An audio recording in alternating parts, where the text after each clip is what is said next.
NBR কর্মকর্তারা যত রাজস্ব আদায় করেন তার চেয়ে বেশি অর্থ কর ফাঁকি দেওয়ার সুযোগ করে দেন, এমন অভিযোগ বিএনপির স্থায়ী কমিটির সদস্য ডক্টর আব্দুল মঈন খানের।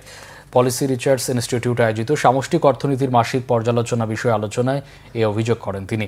অন্তর্বর্তী সরকারের কর্মকাণ্ড প্রসঙ্গে মঈন খান বলেন, কর্পোরেট বা এনজিও কায়দায় সরকার চালালে হবে না, জনগণের সরকারকে বাস্তবমুখী ব্যবস্থা নিতে হবে।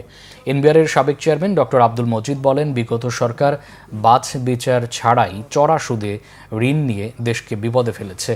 ঋণের অপব্যবহারের মাসুল গুনতে হচ্ছে এখন। সরকারের আয়ের বড় অংশই চলে যাচ্ছে ঋণ এবং এর সুদ পরিশোধে। জিডিপির অনুপাতে কর রাজস্ব আয় বাড়াতে সরকারের সদিচ্ছা এবং কর অব্যাহতির মানসিকতা পরিবর্তনে তাগিদ দেন আলোচকরা। মার্কিন শুল্ক রপ্তানি বাণিজ্যের বড় চ্যালেঞ্জ বলে উল্লেখ করেন তারা।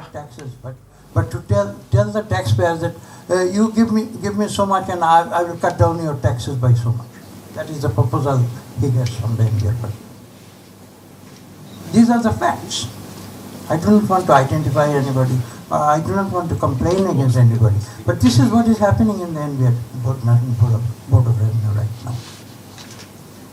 So how can we improve the tax collection in this country? There's a Bengali saying, I do not know what is the appropriate English for that. It says, যদি বেড়া ক্ষেত খায় তাহলে তো সেই ক্ষেত রক্ষা করা যায় না।